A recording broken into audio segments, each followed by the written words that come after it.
Bonjour et bienvenue à tous pour cette visio sur la thématique du stress que je suis ravi d'animer.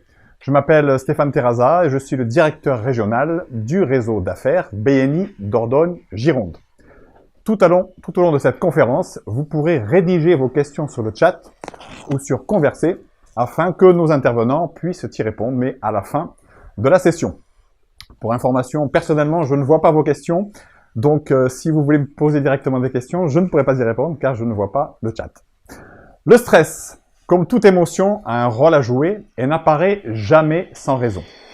Il vaut mieux apprendre à comprendre d'où il vient et l'accueillir au lieu de le nier ou de vouloir à tout prix le combattre. Il existe une multitude d'éléments déclencheurs au niveau du stress. Il faut donc identifier les sources du stress et apprendre comment les réduire au quotidien. Pour cela, on va regarder trois sphères. La sphère émotionnelle, la sphère physiologique et aussi la sphère environnementale. Il est donc important de travailler sur ces trois axes, parfois en synergie avec d'autres professionnels de la santé et du bien-être. Le stress n'est pas une fatalité. C'est ce que vont nous faire comprendre les 4 excellents professionnels de la santé et du bien-être qui vont intervenir ce soir. Ils vont vous expliquer comment ils peuvent vous accompagner avec leurs différents outils.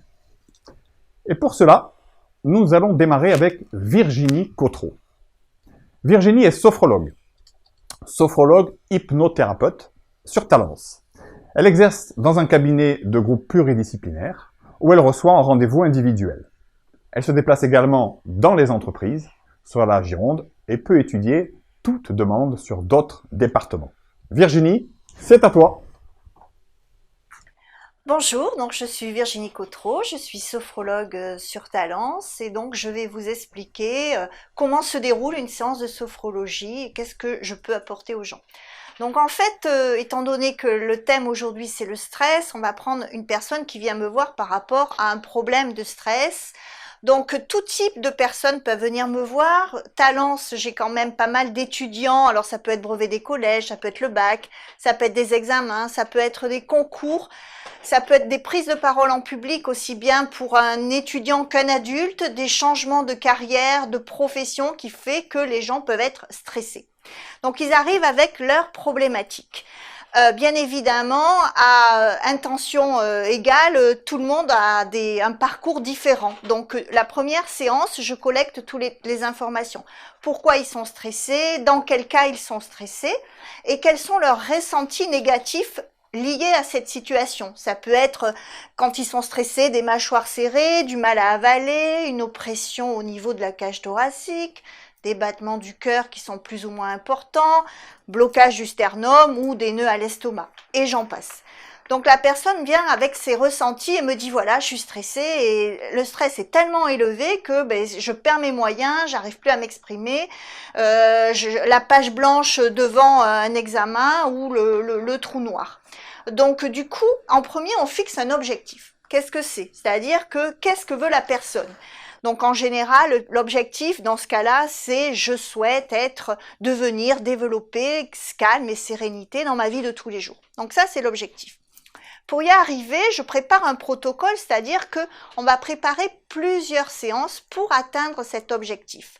Sous-entendu qu'on va répartir, je schématise, on va répartir les séances en 2 parties, c'est-à-dire sur 8 à 10 séances pour atteindre son objectif, la moitié des séances, on va chasser tout ce qui ne va pas, on va évacuer. Souvent, je dis aux gens, c'est comme si vous deviez atteindre un objectif, une gare, mais avant d'arriver à la gare, vous allez vous arrêter à différentes gares. On va d'abord évacuer des tensions, de la pression, de l'angoisse, de l'anxiété, on va prendre du recul, on va se calmer. Et là, je vais revenir comment on fait ça. Et là, quand le socle sera bien solide, c'est-à-dire qu'on aura fait différentes séances, on aura avancé dans différentes gares, si je peux dire. Là, à ce moment-là, la personne, elle peut se remplir de positif, elle peut développer la confiance en soi, l'estime d'elle et arriver à cet objectif, je suis calme et serein devant la situation qui se présente ou les situations. Donc ça, c'est le chemin. Pour y arriver, comment se passe une séance? La personne vient me voir et donc je vais lui donner des outils. C'est un petit peu comme si elle arrive avec sa boîte à outils qui est plus ou moins déjà remplie par rapport à son vécu. Mais là, on va rajouter des outils de respiration. C'est la respiration contrôlée. C'est pas la respiration que l'on a chacun ici, moi dans la salle et vous derrière votre écran. C'est une respiration où je vais apprendre aux gens à j'inspire, je bloque et j'évacue énormément suivant si c'est quelque chose qu'il faut évacuer ou au contraire, j'inspire profondément et je diffuse doucement parce qu'il faut se calmer. Donc il y a déjà un outil de respiration. Il y a de la décontraction musculaire par rapport au ressenti négatif dont je viens de vous parler, c'est-à-dire les mâchoires serrées, l'oppression, là, décontraction. Et après, il y aura beaucoup de visualisation d'images positives. Donc en premier, respiration, décontraction. Si vous voulez, je leur donne des outils quand la situation se présente. Tout ce qui est ressenti négatif, exemple, un examen, un concours, oulala, je suis stressée, la feuille arrive, l'examen arrive, mais là, je vais leur donner ces outils de respiration, décontraction pour qu'à l'intérieur d'eux, ils baissent le thermostat. C'est-à-dire, oulala, je me calme, mes ressentis diminuent. Donc ça, c'est la première chose. Mais on peut me dire, ah ben oui, mais à chaque fois qu'il y a un événement, il faut que je fasse bouger le thermostat à l'intérieur de moi. Ça serait bien s'il était stabilisé. Donc la deuxième partie de la séance, donc une séance en général dure 1 heure. La deuxième partie, la personne est au fauteuil. La sophrologie est une méthode verbale et non tactile. Je ne touche pas la personne. Elle est assise, je suis à côté d'elle, et là, ma voix baisse, mes temps de pause, et je vais lui parler beaucoup plus doucement en la décontractant de la racine des cheveux jusqu'au bout des orteils. Quand elle est bien détendue, elle ne dort pas. Elle entend tout ce qui passe autour, dans la pièce d'à côté, etc. Et je peux même, s'il faut, interagir avec elle. Et dans cet état de profonde détente, dans cet état de conscience modifié, en fait, ce qu'il y a, vos filtres, vos barrières, ça me nuise. C'est quoi les filtres, les barrières? C'est tout ce qui nous compose, notre mode de vie, notre religion, notre éducation, les questions qu'on se pose, je suis pas capable, je vais pas y arriver, voilà, toutes ces questions, ça me nuise. Et dans cet état-là, vous êtes en capacité d'accepter ce que je vais vous dire. Là, si je vous dis derrière l'écran, ça serait bien que vous lâchiez prise. Honnêtement, vous allez me dire, c'est pas que je veux pas, mais j'y arrive pas. Dans cet état-là, vous allez ancrer ce que je vais vous dire. Je vous amène des solutions sur un plateau. C'est-à-dire que, par exemple, on fait l'intention de la séance lâcher prise. Lâcher prise, vous savez faire. Vous savez faire en week-end, en vacances, quand vous faites une activité qui vous plaît. Ah ça, comme je dis, le dossier lâcher prise qui est tout dessous, il est au-dessus. Alors là, impeccable, vous savez lâcher prise, ça va être calme, serein. Puis à la fin de ce moment-là, le dossier calme, il est plus ou moins reparti dessous. Le lâcher prise, vous savez plus faire. Et pourtant, vous en auriez besoin dans votre vie de tous les jours pour agir. Et donc, dans ce cas-là, j'écris des textes, soit liés à un souvenir, soit on crée une situation et je vous dis ce qu'il en est. Il va falloir se calmer dans cet état-là. Je vous enregistre cette partie de la séance sur votre dictaphone, sur votre téléphone, il y a un dictaphone enregistrement, donc j'enregistre cette partie-là. Pourquoi? Parce que la première fois que vous l'entendez dans le cabinet, au sein du fauteuil, c'est une découverte. Votre cerveau se dit en gros, tiens, il m'amène des solutions, est-ce que c'est pour moi? Mais le fait de le réécouter, ça va s'ancrer. Dans cet état-là, ça s'ancre. Et ça va devenir comme un automatisme. C'est-à-dire que le lâcher-prise que vous pourriez avoir dans votre vie de tous les jours, il va vraiment être présent et vous allez vous en servir tout de suite. Donc, il va y avoir de l'entraînement pour que la personne devienne autonome. Donc, voilà comment ça se passe et on avance petit à petit. Donc, ça, c'est en sophrologie. J'utilise aussi l'hypnose thérapeutique dans le cas où les personnes viennent me voir et me disent « moi, je suis stressée, mais je suis stressée, exemple, pour des raisons très particulières. J'ai peur de mettre la tête sous l'eau, j'ai peur de prendre l'avion, je fume parce que ça me détend, je suis stressée. » Là, c'est un point particulier, un nœud particulier. En fait, votre cerveau, il a mis des barrières. Il s'est dit, tiens, dans cette situation, exemple, elle a peur de mettre la tête sous l'eau parce qu'il y a quelques années, elle a pris une vague, elle a eu peur de se noyer et donc je lui ai mis une barrière en lui disant, pouf, pouf, tu mettras plus la tête sous l'eau. Très adapté quand par exemple, on est petit en train de jouer au bac à sable ou au château de sable sur la plage si une vague vous arrive, mais plus du tout adapté quand vous êtes adulte. Ça serait sympa que vous puissiez mettre la tête sous l'eau.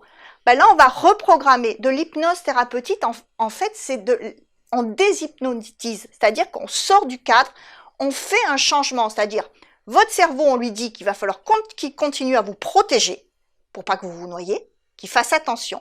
Mais par contre, ça serait sympathique que vous puissiez traverser la piscine la tête sous l'eau, que vous puissiez faire des activités, du canoë et autres, en étant tranquille. Donc voilà dans les différentes situations que j'utilise, enfin que j'exerce donc sophrologie et hypnose dans ces différents cas. Voilà. Donc la sophrologie, voire même l'hypnose, sont remboursés par certaines complémentaires mutuelles. Il y a des packs bien-être qui remboursent certaines séances. Donc, rapprochez-vous de votre complémentaire mutuel qui rembourse des séances. Je sais entre autres que Swift Life ou Malakoff Humanis en remboursent, mais il n'y a pas que. Voilà. Donc, Virginie Cotreau, je suis sophrologue hypnothérapeute sur Talence et je vous reçois aussi bien au sein du cabinet, mais je peux me déplacer dans les entreprises pour tout ce qui est entre autres cohésion de groupe. Après Virginie Cotreau, c'est une autre Virginie qui va intervenir maintenant. Virginie Reversade. Elle est ostéopathe au sein de l'espace CapCare Sport Santé Bien-être à Mérignac. Elle pratique son activité avec une spécialisation, l'ostéopathie aquatique. Virginie, c'est à ton tour. Bonsoir à tous, je suis Virginie Reversade, comme vient de le dire Stéphane, ostéopathe à Mérignac. J'exerce au sein de l'espace CapCare, qui est un espace sport, santé, bien-être, et donc je pratique l'ostéopathie ainsi que l'ostéopathie aquatique. Donc pourquoi consulter un ostéopathe lorsque vous êtes sujet au stress? Eh bien, ou lorsque vous êtes exposé au stress, parce que le stress retentit sur l'ensemble des systèmes de l'organisme. Qu'est-ce qu'on entend par système? Eh bien, le système digestif, respiratoire, le système nerveux, le système musculo-squelettique, c'est-à-dire au niveau de vos muscles, au niveau de votre colonne vertébrale, etc. Donc au niveau de tout votre corps. De ce fait, vous pouvez ressentir des douleurs ou pas. C'est justement sur cela que je voudrais attirer votre attention, puisque vous pouvez consulter votre ostéopathe si vous avez une lombalgie, mal en bas du dos, cervicalgie, mal au niveau du cou ou tout autre symptôme que vous pouvez ressentir. Je vous parlais de système digestif, c'est pour ça d'ailleurs qu'il y aura également une naturopathe qui intervient après. Vous pouvez ressentir des ballonnements, des troubles du transit, avoir des changements dans la façon dont vous ressentez la digestion ou tout simplement parfois des types de brûlures, etc. En dehors bien sûr de tout motif et de tout diagnostic médical, vous pouvez consulter votre ostéopathe qui pourra évidemment vous prendre en charge par rapport à ça. Vous pouvez également ressentir des maux de tête. Évidemment, là, c'est pareil, en dehors de tout ce qui est médical, bien sûr. Si tout ceci est lié à votre exposition au stress, vous pouvez avoir des troubles du sommeil également, d'où l'intérêt de travailler avec parfois du coaching aussi ou de la sophrologie, et bien entendu de voir votre ostéopathe. La prise en charge en ostéopathie sera toujours adaptée au jour J, donc dans le cadre d'une période de vie qui vous stresse ou d'une période qui est plutôt prolongée, puisque c'est bien l'exposition prolongée au stress qui va faire des méfaits sur votre organisme. L'ostéopathe vous proposera une consultation construite en général toujours avec plusieurs temps qui sont à peu près les mêmes. Des questions, un interrogatoire, ensuite une observation, quelques tests et ensuite le traitement. Puis je vous explique tout ce que j'ai travaillé chez vous et pourquoi à aujourd'hui, puisque vous êtes un individu exposé au stress en ce moment. Donc la séance est toujours personnalisée. Donc ça c'est par rapport à l'ostéopathie classique. Et ensuite, j'en viens à l'ostéopathie aquatique, qui est très intéressante pour plusieurs motifs et particulièrement dans le cadre de l'exposition au stress. Les consultations se font dans une piscine, dans une eau à 35 degrés pour faire chuter le métabolisme de base. Qu'est-ce que c'est? C'est au niveau de votre corps, tous ces systèmes dont je vous ai parlé, système digestif, respiratoire, système musculo-squelettique, etc., va se trouver un petit peu apaisé, on va dire, dans cette eau chaude. Sur ce, vous aurez une séance d'ostéopathie aquatique comme sur une table, sauf que vous serez sur des flotteurs dans cette eau à 35 degrés et vous aurez votre séance d'ostéopathie les yeux fermés, ce qui permet aussi de déconnecter le mental et de ne pas réfléchir à ce que je fais, ce que je ne fais pas, est-ce que ça craque, pourquoi ça ne craque pas, etc., etc. Et donc, vous avez plein bénéfice de la séance d'ostéopathie et en même temps, cela vous procure aussi un moyen de lâcher prise pendant les 45 minutes de séance. Et après la consultation, bien sûr, nous débriefons ensemble de tout ce qui s'est passé sur cette séance. Virginie Reversade, ostéopathe à Mérignac. Merci Virginie. Alors, après la sophrologie, après l'ostéopathie, il est une autre spécialité qui permet de lutter contre le stress, la naturopathie. Et c'est Laurence qui va nous en parler mieux que moi. Laurence Vidal est praticienne en naturopathie et énergétique chinoise chez Naturopathie et Bien-être à Saint-Denis-de-Pile. Elle exerce dans un cabinet pluridisciplinaire et fait aussi des massages bien-être aux huiles essentielles. Laurence, explique-nous cela. Bonsoir à tous, je suis Laurence Vidal, donc naturopathe et praticienne en énergétique chinoise à Saint-Denis-de-Pile. Donc ce soir, je vais vous expliquer pourquoi la naturopathie peut vous être utile lorsque vous avez du stress. Du coup, le stress, c'est quoi? Comme vous a expliqué Stéphane tout à l'heure, il peut être important d'avoir du stress par moment parce que effectivement, comme vous a dit tout à l'heure Virginie, la sophrologue, il peut du coup vous sauver la vie. Mais si vous avez un stress que l'on dit chronique, c'est-à-dire qui va s'installer, qui va devenir de plus en plus présent, il va vous créer effectivement des douleurs. Mais il va aussi vous créer des problèmes de digestion. Alors souvent on va dire oui mais c'est parce que j'ai mangé ça ou j'ai mangé ça. Et en fin de compte on ne pense pas des fois que ça peut venir de tous ces problèmes que l'on accumule et que l'on a du mal à digérer, qui bloquent, qui font des nœuds, que ce soit au niveau du foie qui est l'organe de la colère notamment. Et donc du coup on va effectivement mettre un mouchoir par-dessus et puis se dire bon ça va passer, sauf que non, ça passe pas. Et petit à petit les douleurs vont s'installer, les ballonnements, les problèmes digestifs, le microbiote va se déséquilibrer. Et donc, du coup, tout ça, ça va effectivement nous apporter des problèmes de ballonnement que l'on connaît bien après le repas où il faut déboutonner le bouton ou desserrer la ceinture de son pantalon ou de sa jupe, voilà. Ou sinon, ça peut être aussi des problèmes de constipation. Ou à l'inverse, cela peut être aussi des problèmes plus embêtant où on doit aller tout le temps aux toilettes. Voilà. Donc tout ça, ça peut effectivement venir du stress. La plupart du temps, les personnes qui viennent me voir sont envoyées effectivement par des thérapeutes du bien-être ou des thérapeutes de la santé, que ce soit coach, ostéopathe, sophrologue, mais aussi des infirmières, des pharmaciens, voire même des fois des médecins. Pour cette problématique, je vais avoir plusieurs outils. Tout d'abord, quand je vais vous recevoir, nous allons faire un bilan de vitalité, autrement dit aussi une anamnèse, où je vais vous poser tout un tas de questions sur les différents systèmes corporels, mais aussi sur votre hygiène de vie, sur votre hygiène alimentaire. Et à la fin de cette anamnèse, ou même pendant, des fois, je vais vous expliquer pourquoi telle ou telle chose peut vous arriver. Une fois que j'aurai fini tout ça, ça me permettra, donc ça dure à peu près 1h30, 2h quand même, parce que je suis très curieuse du coup, et donc du coup, après ce bilan de vitalité, ça va me permettre de mettre en place un protocole vraiment qui va coller au plus proche de votre personnalité et de votre de votre vie professionnelle, pardon. Donc du coup, ça va être, on va par exemple trouver une alimentation qui va vous être appropriée pour cet instant-là, pas forcément pour toute la vie. C'est vraiment juste un passage. Normalement, au bout d'un certain temps, vous devriez aller de mieux en mieux et vous libérer de tout ce protocole que l'on va mettre en place. Alors, mais je peux aussi utiliser des huiles essentielles, soit en vous faisant des massages, soit en vous les proposant en olfaction.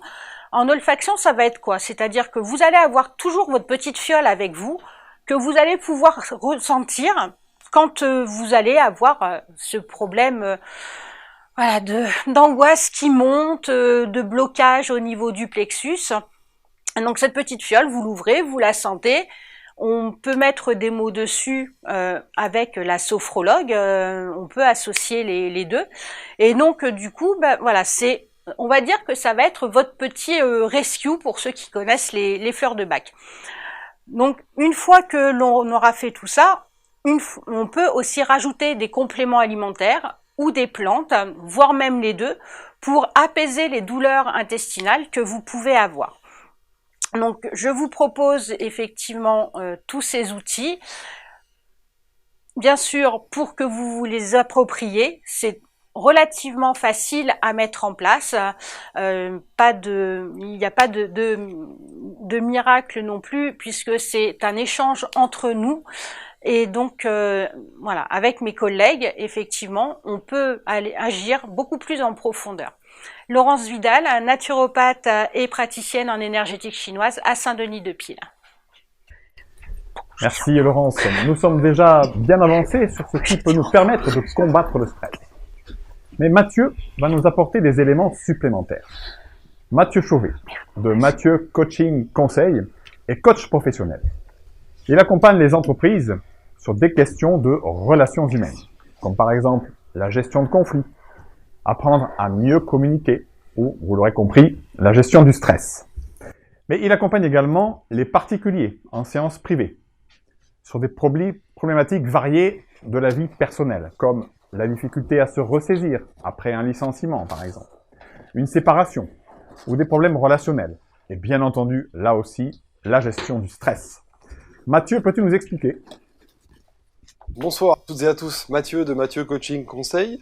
Je travaille donc du coaching avec les professionnels en entreprise, mais aussi avec les particuliers. Je suis basé sur Biganos, sur le bassin d'Arcachon.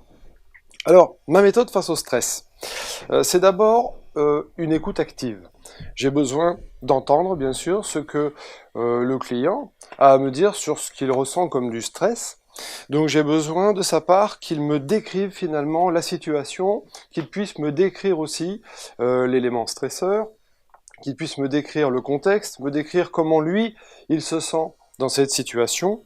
Bref, l'idée c'est d'identifier tout ça et de faire un état des lieux, de faire un bilan finalement de la situation. Ça, c'est la première phase. Lorsque c'est fait, je demande au client d'évaluer consciemment cette fois, et vous comprendrez tout à l'heure pourquoi je dis cette fois, consciemment le déséquilibre finalement qu'il y a dans cette situation. Parce que tout est là.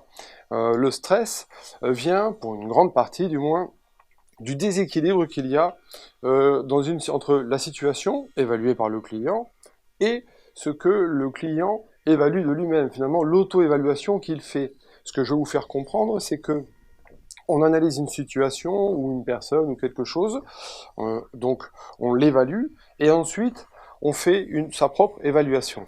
Et plus l'écart est important, plus le déséquilibre est présent, plus les choses se compliquent et plus le stress est grand, on se sent finalement pas capable, incapable d'y arriver, ce qui est parfois vrai, il faut de l'entraînement, mais ce qui est parfois pas vrai, c'est simplement une mauvaise évaluation. Donc j'insiste beaucoup sur ce thème-là. Donc quand on a décrit cet aspect-là, quand on a évalué, ensuite on va parler des mécanismes. Comment fonctionne le stress? Alors pas de tous les mécanismes, mais je vais en aborder deux. D'abord ce qu'on appelle la recette du stress, donc la recette ciné, c'est-à-dire qui est assez connue. Le stress, il survient quand on a un contrôle faible, sur une situation, quand on a quelque chose d'imprévu, auquel on n'est pas habitué, pas préparé, donc quand on a de la nouveauté, ça peut être stressant, et puis quand son ego est menacé. Donc quand on a un de ces ingrédients de la recette qui est là, eh bien il y a du stress. Il peut y avoir plusieurs ingrédients, voire tous les ingrédients de cette recette. Alors évidemment, le stress est très important à ce moment-là. Donc on essaie déjà de bien intégrer ça, de prendre conscience de ça avec le client. Ensuite, il y a les phases. Les 3 phases du stress sur lesquelles j'ai besoin d'échanger avec le client pour savoir où il se situe, et puis par un travail de coaching en suivant, on verra où est-ce qu'il est exactement, sur ces 3 phases. La première, c'est la phase d'alarme. La phase d'alarme, c'est quand survient un élément stresseur, quand se déclenche quelque chose, un bruit, peu importe ce que c'est, tout de suite, on est, c'est une fonction primitive, elle est là, elle est toujours en nous, on est en phase d'alarme. Mais cette phase, elle dure pas. Cette phase, finalement, elle dure que quelques secondes. Tout de suite, on bascule en phase 2, qu'on appelle la phase de résistance. Cette phase de résistance, eh bien, elle a 2 possibilités. Soit on résiste et on règle le problème, on élimine le stress et on revient à la normale, et à ce moment-là, plein de choses se passent dans le corps et dans la tête. Ou alors cette phase de résistance, eh bien, on s'en sort pas, on revient pas à la normale et on résiste, et on résiste, et on résiste. Et le problème, c'est que là, on est sur quelque chose de ce qu'on appelle du stress chronique, et le risque, c'est de passer sur la phase 3, malheureusement, qui est la phase d'épuisement. Quand on est sur la phase d'épuisement, malheureusement, eh bien, vous l'avez compris, elle apporte bien son nom, on ne sait plus faire, on est vraiment au fond du trou, comme on dit. Et il y a le risque de dépression et en suivant le risque de burn-out ou alors le risque de pathologies diverses et variées et de troubles. Et c'est beaucoup plus compliqué à ce moment-là de s'en sortir. On a donc décrit, on a évalué, on a compris un peu les mécanismes, donc on a bien avancé déjà sur ce travail du stress. Maintenant, il s'agit de réévaluer. En accompagnant mon client ou l'équipe, on réévalue pour comprendre et agir face à ce stress. On réévalue ce fameux déséquilibre, puisque vous l'avez compris, hein, c'est vraiment mon axe de travail. Ce déséquilibre, d'où il vient? Peut-être que mon client surestime ce qu'il a à faire. Dans le même temps, peut-être qu'il se sous-estime, et donc on va réévaluer cette partie-là, parce que peut-être que c'est pas valable, cette évaluation de sa part, et peut-être aussi qu'il a un problème d'estime de soi, alors on va travailler la confiance en soi et l'estime de soi.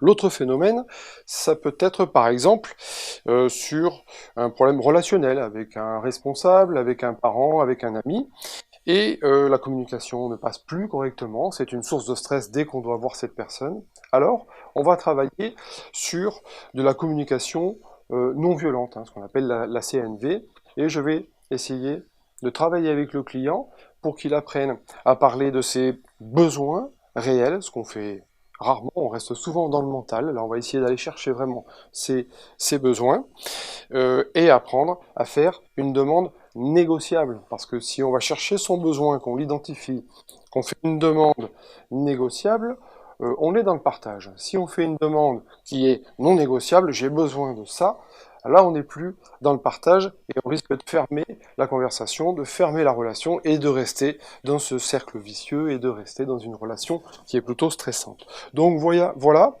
en quelques mots, ce que je propose sur le travail du stress. Alors je le propose comment? Je le propose en formation dans l'entreprise, je le propose également sous forme de stage, et je le propose en séance individuelle que je pratique au cabinet sur le bassin.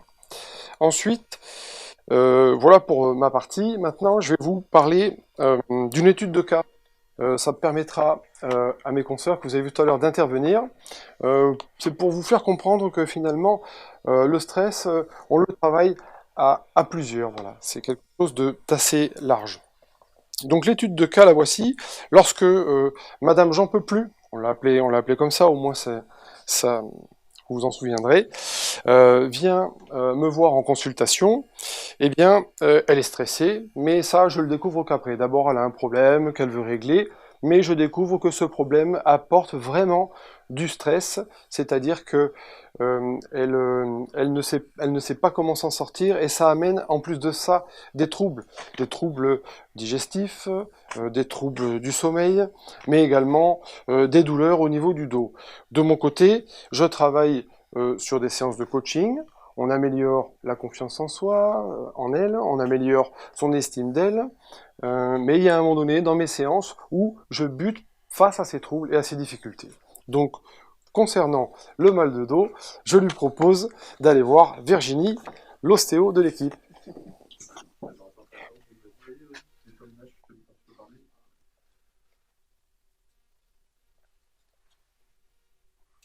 Alors effectivement, me revoici face à cette patiente qui a mal au dos. Souvent, en bas du dos, la zone lombaire, ce qu'on appelle nous dans le jargon la lombalgie, et ce mal de dos situé en bas, corrélé au stress par la patiente ou par les tests que l'on peut faire lors de la séance d'ostéopathie, se traite bien évidemment au niveau de la zone en direct, mais pas que, puisque l'ostéopathie c'est une prise en charge globale du patient et de tout son corps. Il se trouve que dans cette zone lombaire, on peut avoir également une origine digestive qui peut créer ce mal de dos et on traite évidemment en ostéopathie les structures concernées, localement ou à distance, et je peux également passer la main à d'autres professionnels du bien-être tels que ma collègue naturopathe présente ici qui va venir faire le lien pour vous parler de ce qu'elle peut apporter à cette patiente qui a à la base mal au dos. Merci.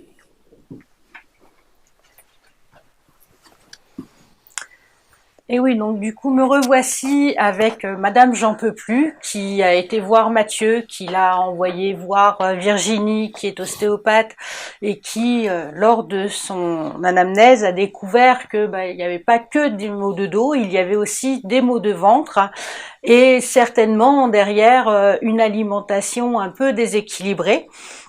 Donc moi, du coup, mon travail, ça va être effectivement de rééquilibrer cette personne par l'alimentation, tout en gardant la notion de plaisir qui est quand même très importante, notamment quand on ne va pas bien, parce que si on supprime tout, on va pas mieux.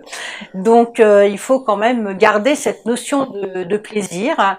Et puis effectivement, il se peut que je l'aide aussi avec des compléments alimentaires. Alors ce qu'on appelle complément alimentaire, c'est un mélange de plantes, de vitamines, de nutriments qui va aider la personne à se sentir mieux parce que on va enlever l'acidose qui peut être créée lors d'un stress oxydatif notamment. Et donc du coup effectivement lors de mon anamnèse il va aussi apparaître que cette personne a des problèmes de digestion parce que il y a aussi des choses émotionnelles non digérées qui soient en professionnel, en privé, voire même des fois des choses beaucoup plus anciennes. Et dans ces cas-là, je demande à ma collègue Virginie, qui est sophrologue, de voir avec cette personne pour l'apaiser et l'emmener vers un mieux-être.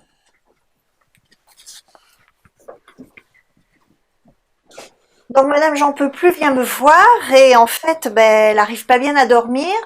Donc si c'est pathologique, bien évidemment je la vois vers Virginie Reversade, ostéopathe. Mais si c'est lié à des ruminations entre autres parce que au niveau de son travail, au niveau de l'entreprise ou au niveau personnel, il y a des ruminations tout le temps qui l'empêchent de dormir. Là, on va donc en sophrologie permettre à la personne de retrouver ce calme, cette sérénité, comme je vous ai dit au départ, avec de la respiration, de la décontraction musculaire et beaucoup de détente et ancrer à l'intérieur d'elle qu'elle a un potentiel des ressources pour aller mieux et puis pour couper, si je peux dire, pour enlever ces ruminations qu'elle a qui l'empêchent de dormir. Donc je lui donne aussi des trucs et astuces avant de se coucher et elle réécoute les séances que je vous ai dit tout à l'heure que je lui faisais enregistrer pour retrouver calme et sérénité. Donc voilà, donc en fait, quand on travaille ensemble, ce qu'il se passe, c'est que toutes les personnes peuvent apporter quelque chose à Madame J'en peux plus pour que Madame J'en peux plus devienne Madame Je vais mieux.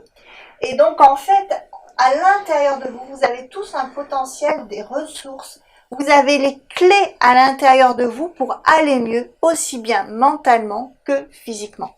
Voilà. Donc, on vous remercie de l'écoute que vous nous avez faite jusqu'à présent et on est là pour répondre aux questions que vous pourrez nous poser en suivant. Voilà. Alors justement, là, je suis au téléphone avec Madame J'en peux plus, qui va beaucoup mieux. Donc merci à vous, merci pour toutes vos interventions. Vous avez sans doute des questions à nous poser, enfin à poser à nos intervenants surtout, des questions qui sont sur le chat. Alors moi je ne les vois pas, mais Emmanuel qui est en régie va les poser en direct. Emmanuel, c'est à toi. Première question. Oui, effectivement, nous avons reçu quelques questions au standard, en régie plus particulièrement. D'abord, j'ai une question pour toi, Virginie.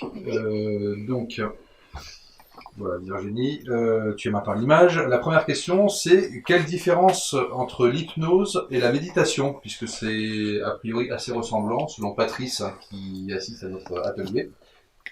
Alors, la méditation, c'est vraiment calme, détente. L'hypnose, c'est vraiment, vous avez à l'intérieur de vous un cadre. Alors, déjà, l'auto-hypnose, il faut que vous sachiez que vous êtes en auto-hypnose toutes les 90 minutes. C'est-à-dire, par exemple, si vous conduisez, vous êtes en train de conduire, physiquement, vous êtes dans votre fauteuil, dans votre voiture, ou en train de regarder un film, regarder un tableau, lire un livre, physiquement, vous êtes là. Mais inconsciemment, vous êtes peut-être en train de penser à ce que vous allez faire ce soir quand vous êtes dans votre voiture, ou quand vous regardez le film, vous voyez même plus que vous êtes dans votre canapé, vous êtes dans la série, dans le film, dans le livre. Donc c'est ça, être en auto-hypnose. C'est donc au sein du cabinet, assis dans le fauteuil, physiquement vous êtes dans le fauteuil, mais je fais partir votre esprit, je l'amène pour enlever les automatismes qui se sont mis, ces comportements qui ne vous correspondent plus. Donc on fait des déblocages en hypnose que l'on ne fait pas de la même façon en méditation. Méditation, c'est pour retrouver le calme. Moi, je suis aussi hypnose arrêt du tabac parce que je travaille dans un cabinet où on est 8, dont 4 cardiologues. Le stress, le tabac n'ont jamais fait bon ménage avec le cœur. Et donc, dans ce cas-là, par exemple, les médecins m'envoient, les cardiologues, les personnes pour qu'on débloque. Je fume, mais pourquoi la personne fume? Elle fume peut-être parce que elle me dit souvent c'est pour me détendre. Donc je dis vous devez être hyper zen depuis que vous fumez. Ah ben non, pas tant que ça. Ou je fume, voilà, il y a plusieurs leviers et on lève les leviers pour que la personne, on l'amène comme sur un palier où il y a différentes portes. Et en fait, on va faire prendre à son cerveau, le cerveau, il fait que ce qu'il pense être bien pour lui, le comportement. Donc on va lui dire, bah oui, peut-être que tu fumais avant, je suis un peu familière avec le cerveau, je le tutoie, peut-être que tu fumais parce que ça t'a mené du calme, de la sérénité, mais il y a peut-être un autre moyen. Voilà. Donc en fait, c'est un déblocage en hypnose. On reprogramme. Merci Virginie. Également une autre question, toujours pour toi, une question de Chiara cette fois, qui demande à quelle fréquence se font les séances de sophrologie lors d'une thérapie. Donc en fait, il n'y a pas un rythme, mais il faut quand même rester dans une mouvance. C'est-à-dire qu'il y a des personnes au début qui me disent ah ben, je veux voir toutes les semaines, mais ça peut être tous les 15 jours ou toutes les 3 semaines. Mais honnêtement, il ne faut pas mettre plus de temps entre les séances parce que quand on part pour quelque chose, ben, on est en train de mettre la machine en route, si je peux dire, mettre de l'huile dans l'engrenage, dans le rouage, et donc il faut quand même avancer. Alors il se peut qu'en plein été, il y a tout le mois de vacances, un mois, on se voit pas, mais si on veut avancer, il faut quand même rester dans un rythme. Mais certaines personnes au début ont besoin de voir souvent, et d'autres moins, et puis ça peut bouger. Il n'y a pas en fait une règle préétablie. Merci Virginie. J'ai maintenant une question pour Mathieu. Oui. Mathieu, encore une fois une question de Chiara également, qui avait posé la précédente question. Bonsoir Chiara. Quelle est la différence entre l'estime de soi et la confiance en soi? Ah, c'est une excellente question. La confiance en soi, je vais prendre l'image d'un arbre, voilà, parce qu'on prend souvent ce visuel et je trouve que c'est bien représentatif. La confiance en soi, si on visualise l'arbre et ses racines, eh bien, la confiance est la partie visible de l'arbre, alors que l'estime de soi sont les racines de l'arbre. Ça veut dire quoi? Ça veut dire que la confiance en soi, c'est la place à l'action. Une action permet, la confiance en soi, pardon, permet l'action. Mais c'est une chose donc visible. Et ce que je veux dire, pardon, c'est que l'estime de soi étant les racines, elle s'apparente davantage à un sentiment, à une sensation. On ne peut pas travailler la confiance en soi si on ne va pas d'abord travailler l'estime de soi.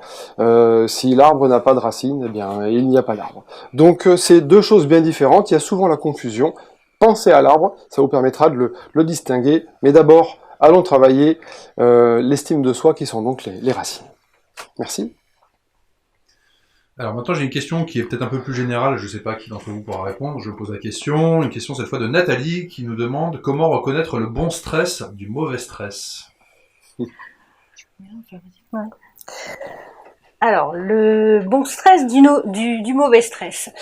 Comme je le disais tout à l'heure, alors effectivement, il y a deux stress. Hein. Il y a ce qu'on appelle le stress de biose, c'est-à-dire que c'est un stress qui est à l'intérieur de nous, qui nous vient de très loin, puisque on va dire que ça nous vient de nos ancêtres Cro-Magnons, ou par exemple, dans le temps, c'est vrai qu'on n'avait pas tous les outils que l'on a maintenant, et donc quand il y avait un danger, le stress nous permettait de partir, de courir.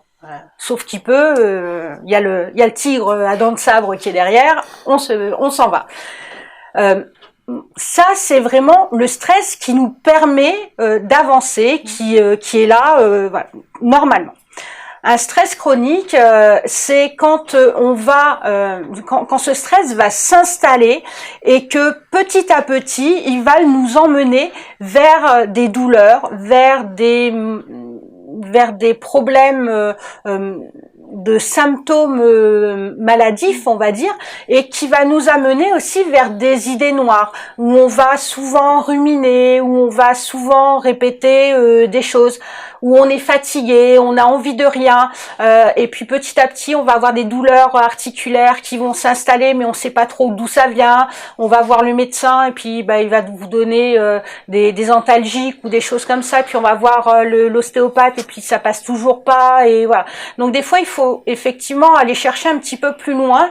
C'est ce qu'on a voulu vous démontrer ce soir avec le cas de Madame J'en peux plus, où effectivement, voilà, c'est parti d'une simple séance de coach pour X raisons, et où effectivement on a découvert que il y avait ce problème professionnel où derrière il y avait aussi des problèmes de sommeil, des problèmes de digestion, des douleurs, des choses comme ça.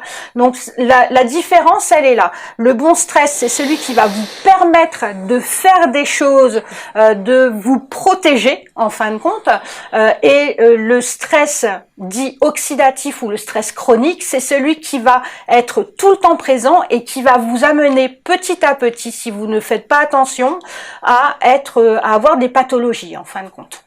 Oui, Voilà. si je peux juste rajouter quelque chose, je symbolise souvent le stress comme un petit ressort. C'est bien d'avoir un petit ressort qui nous pousse, qui nous fait avancer, comme nous là aujourd'hui, on s'est dit, on vient vous présenter le stress, ça c'est quelque chose, voilà, ça nous permet d'avancer, etc. Mais à un moment, si le ressort, il tente trop, il arrive que ça peut claquer et ça peut nous entraîner vers un burn-out, une dépression. Alors, on n'est pas obligé d'aller jusqu'à ce niveau-là, mais c'est ça. On a un stress à l'intérieur qui nous permet d'avancer. C'est normal d'avoir un peu peur, mais il faut pas que ça nous paralyse et que ça entraîne des pathologies diverses et variées. Merci. Encore quelques questions. Alors, une question de Nathalie, encore une fois, qui nous demande si savoir dire non, est-ce qu'il s'agit de l'une des fameuses clés pour éliminer les situations de stress. Savoir dire non. Ça dépend à qui, à quoi et ça dépend comment. C'est une question assez difficile d'y répondre de façon claire. Ce que je peux indiquer, c'est, pour ma part, peut-être vous connaissez ce livre qui est un best-seller, Cessez d'être gentil, soyez vrai. Voilà. Ça, c'est une très très bonne philosophie par rapport à la question du oui et du non. Je vous le conseille. Vous trouverez là-dedans plein de réponses et notamment cette histoire de besoin. Quand j'ai été tout à l'heure en train de parler de ma méthode face au stress, je parlais de CNV, de communication non violente. Voilà. Et on peut être en désaccord. Le tout, c'est d'être d'accord, d'être en désaccord. Voilà. C'est ça le secret. Pour être sur des relations apaisées et éviter les zones de stress avec les uns et avec les autres. J'ai une question cette fois de Véronique, probablement pour Virginie. J'imagine. Donc, quelle est la différence entre l'hypnose humaniste et l'hypnose ericksonienne? Ça devient pointu. Alors, honnêtement, moi j'emploie l'hypnose ericksonienne. Je ne connais pas vraiment l'hypnose humaniste. Il y a Olivier Locker qui est vraiment spécialiste là-dedans, qui est sur Paris et qui fait de l'hypnose humaniste. Mais honnêtement, je veux pas vous expliquer un truc que je connais pas bien. Je serai pas en capacité vraiment de bien expliquer la différence entre les deux. En ce qui me concerne, je fais de l'hypnose ericksonienne, mais Olivier Locker et Patricia Angeli, qui ont une école d'hypnose humaniste à Paris, voilà. Là, eux, c'est vraiment leur domaine. Mais il y a quand même beaucoup de liens, hein. Voilà, le fait de mettre la personne en état d'hypnose, etc. Voilà, ça c'est tout à fait similaire. Par contre, la différence vraiment précise, je sèche. Voilà, je préfère le dire. Et alors du coup, j'en arrive à la dernière question qui a été notée sur le chat par nos spectateurs. Une question de Cyril et qui s'adresse à tous les intervenants. Alors répondez pas tous en même temps, hein, c'est compliqué. Est-ce que tout ce stress, ces souffrances, ces difficultés ne sont pas finalement le reflet d'une société à la dérive? La solution un peu globale ne serait-elle pas de tout simplement arrêter de vouloir toujours être dans un esprit de compétition et d'apprendre tout simplement à prendre le temps de vivre, d'apprendre à profiter de chaque petit moment? Oui. Un grand oui, bien sûr, bien sûr. Dans ce qu'on propose, alors là, par contre, on pourrait en parler toute la nuit. Dans ce qu'on propose, dans le modèle qui est proposé, et je suis bien placé pour en parler parce que je propose des stages pour l'estime de soi et la confiance en soi, mais tout un tas d'autres sujets pour les 18-25 ans, parce qu'il y a une génération là qui a, pas tous bien sûr, mais une partie trop importante pour qu'elle soit négligée, qui a quand même des difficultés à se projeter, qui n'apprécie pas, se voit pas dans le monde tel qu'on lui propose, qui est encore un peu moins drôle depuis un an, il faut le reconnaître. Donc oui, il faut transmettre d'autres valeurs. On est beaucoup trop dans la concurrence, dans la performance. Ça, c'est pour moi quelque chose qui doit changer. On est aussi beaucoup, tout à l'heure on parlait un peu d'estime de soi et de confiance en soi. Il y a des grosses lacunes à ce niveau-là, et de plus en plus, hein, je veux dire, ça c'est mesuré, plus les générations arrivent et plus il y a des lacunes de ce côté-là, mais parce qu'ils sont de plus en plus exposés. On demande de plus en plus de choses à ces jeunes gens, ne serait-ce que sur l'apparence physique, je prends ce thème parce qu'il est facile, mais c'est déconcertant, ce qu'on peut voir aujourd'hui. Donc oui, un grand oui pour ma part.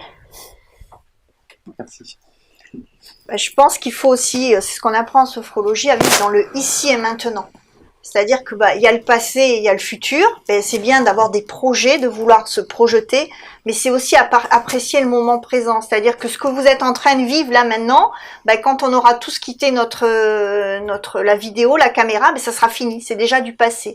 Donc vivre aussi dans votre vie personnelle, professionnelle, le ici et maintenant. C'est ce qui vous permet d'avancer. Et c'est vrai que actuellement, je pense qu'il faut aussi arriver à se déconnecter, c'est mon point de vue, mais un peu des médias. Parce que il y a quelques années, on disait que nos parents, grands-parents étaient moins stressés, mais exemple, il y avait un tremblement de terre dans je ne sais quel pays, et on l'en prenait avec les journaux, mais beaucoup de temps après, et donc ce n'était plus dans l'instant présent, et ça ne stressait pas les gens de la même façon. Et maintenant, tous les médias nous apportent toutes les informations tout de suite, et c'est vrai que ça peut être anxiogène. Donc apprendre aussi à vivre dans le ici et maintenant, et profiter de l'odeur qu'il y a dans cette pièce, de la personne que vous avez autour de vous, de quand vous allez de votre lieu de domicile à votre lieu de travail, regardez comme si c'était la première fois, vous allez vous dire tiens, j'avais jamais vu qu'il y avait ça ou ça. C'est vivre aussi dans le ici et maintenant pour se recentrer et lâcher prise. Voilà. Pour rajouter quelque chose par rapport à cette question et faire le lien avec ce qu'ont dit mes collègues, souvent j'entends des patients qui me disent ça fait 10 ans que j'ai mal au dos, je ne m'en occupe pas, je pense pas à moi, j'ai ces maux de tête depuis toujours mais je fais avec, ou des patientes pas forcément à voir avec le stress mais qui ont des douleurs quand elles ont leurs règles, etc. et qui vivent avec ça, des personnes qui vivent avec des symptômes depuis des années, et ce qui ressort c'est oui mais j'ai pas pris le temps de venir, derrière, je me disais qu'il fallait que je consulte. Et en fait, ça rejoint un petit peu le ici et maintenant, même si en ostéopathie, on s'occupe de l'individu, mais aussi dans son espace-temps. Et on est dans une société où c'est intéressant pour chacun de réapprendre à s'écouter, dans le sens positif du terme, parce qu'aujourd'hui, s'écouter, ça, c'est devenu très négatif. On entend souvent, oh, il s'écoute, elle s'écoute, ça a souvent une connotation négative, alors que cela peut être très positif pour l'individu si on le traduit à être attentif à. Donc là, en l'occurrence, vu le thème du jour, être attentif à soi, à ses symptômes, qu'ils soient de quelque nature que ce soit, et effectivement, la paix intérieure sûrement arrivera avec cette façon de vivre également. Moi, je vais rajouter ma petite touche aussi pour rejoindre mes collègues. Il y a quelque chose que je fais faire souvent à mes clients patients, c'est parce qu'il y a beaucoup de personnes maintenant qui se promènent avec l'agenda téléphonique, avec un agenda papier, mais dessus, il n'y a pas de rendez-vous pour soi, en fin de compte. Donc, souvent, ce que je leur dis de faire, c'est au moins une fois par semaine, prenez rendez-vous avec vous-même. Pourquoi prendre rendez-vous avec soi-même? Tout simplement parce que à partir du moment où vous l'avez noté, ce rendez-vous, il devient important. Et il est d'autant plus important que c'est quelque chose qui est fait pour vous. Et sur ma porte de cabinet, il y a un petit panneau que beaucoup de personnes commencent à connaître maintenant. C'est avant de se soigner, il faut guérir. Et là, ça veut bien dire ce que ça veut dire aussi, c'est que on est vraiment dans l'ici et maintenant. Il faut arrêter de nier les choses et se prendre en charge à un moment donné pour vraiment s'apaiser, aller mieux et aller vers un mieux-être. Voilà. Donc j'espère que ce que nous avons fait ce soir vous a plu. On va vous abandonner juste pour un petit moment. Alors, il y a encore 2 questions apparemment. Oui, en fait, il y a 2 questions qui se sont intercalées rapidement. Après, on en prendra plus parce qu'on va arriver au bout du temps et on devra conclure très rapidement. Donc, une question de Véronique qui demande est-ce qu'il faut vivre ses émotions ou apprendre à les gérer? Les deux. Les deux, les deux consultants. Ouais, alors si on n'apprend pas à les gérer, à un moment donné, ça va nous bouffer la vie. C'est le cas de le dire. Donc il faut vraiment accepter les émotions comme elles nous arrivent, qu'elles soient positives ou négatives, elles nous apportent toujours quelque chose. Alors c'est plus facile de retirer un bien-être d'une émotion qui est joyeuse, qui est positive. Mais c'est beaucoup plus difficile, effectivement, de retirer du positif de quelque chose qui nous arrive et qui est négatif. Chaque chose, je sais plus qui a dit ça, mais chaque chose est essentielle dans la vie pour avancer, que ce soit du positif ou du négatif. Effectivement, ça nous sert toujours, ça nous apprend quelque chose. Il faut aussi que l'on sache que nous sommes juste des apprentis sages qui sommes là pour s'élever, pour vivre vraiment l'instant présent. Alors arrêtons de nous faire des nœuds au cerveau et vivons vraiment l'instant présent, prenons-le à bras le corps pour que nous soyons tous joyeux et humains. Et alors du coup, dernière question qui conclura cette phase de questions avant que l'on arrive à la conclusion. Une question épineuse. Voilà. Quelle est parmi les techniques que vous proposez la mieux adaptée à la gestion de ses émotions? Alors, il y a que chacun va défendre ça. La mienne, bien sûr. Celle de mes consoeurs. Mais je pense que c'est exactement comme la gestion du stress. C'était le but de vous faire comprendre ça ce soir. Et pour les émotions, c'est pareil. C'est un travail. Pendant longtemps, on a considéré le corps et on l'a considéré en morceaux et on l'a soigné en morceaux. Voilà. On comprend depuis quelques années maintenant que le corps est un tout. Voilà. Un corps fait d'une matière que je peux toucher, physique, mais il y a aussi un esprit et puis il y a cet aspect psychologique que moi je travaille beaucoup. Donc arrêtons d'essayer de séparer le corps et le corps médical en quelque sorte et travaillons ensemble. Voilà la réponse que je pourrais faire. Merci. où il y a une phrase qui dit les mots que l'on n'exprime pas se ressentent MOTS, se répercutent en mots MAUX. Donc en fait, il faut savoir s'écouter et il y a des émotions. Il faut, si c'est pas handicapant, par exemple, de se mettre en colère devant une vidéo, quand on est seul, c'est pas un problème. Mais si, par exemple, l'émotion, les pleurs, la colère, la joie, bon, tant mieux. Mais voilà, toutes ces émotions autres, ça vous handicape dans votre vie de tous les jours. Là, il faut les traiter, mais il faut pas les cacher. Parce qu'en fait, à un moment, ça fait trop soupape, ça va faire comme la cocotte minute et ça va exploser. Donc, en fait, il faut les traiter. Voilà. Mais c'est différent pour chacun parce qu'on est tolérant de façon différente sur les émotions, sur le stress. Et il y a des personnes à situation égale, elles vont pas agir du tout de la même façon. C'est vous par rapport à vos ressentis. Oui, là, je suis bien, mais moi, ça me va. Mais non, là, ça va pas bien. Il faut que je voie quelqu'un. Voilà. Non, voilà, je crois que on a... C'est bon. Et alors du coup, pour conclure sur cette question, Vincent Carbon, dont on pourra saluer la sagesse légendaire et connue outre Béni dans le Gironde, Vincent nous dit toutes les 4 techniques sont complémentaires et c'est probablement vrai. Tout à fait. Et donc je repasse la parole à Stéphane, dont le micro est bien branché cette fois-ci. Merci en tout cas à tous les 4 pour vos interventions qui nous aident à mieux comprendre le stress et surtout savoir comment y faire face. Alors n'hésitez pas à les contacter si vous souhaitez en savoir plus. Leurs coordonnées s'affichent à l'écran en ce moment même. Profitez-en pour faire un print screen si vous voulez, comme ça vous aurez toutes les coordonnées. Merci également à Emmanuel Hubert de la société Louche Benfilm qui s'est occupé de la technique de la visio de ce soir. Donc merci, un grand merci à toi pour cet accompagnement. J'ai été ravi de vivre ce moment en votre compagnie, qui j'espère vous a plu. Et je voudrais conclure en vous demandant de prendre soin de vous, alors surtout dans le contexte actuel, mais de prendre surtout soin de votre corps. Parce que le corps, c'est le seul endroit du monde où vous êtes obligé de vivre. Très belle soirée à vous et à très bientôt.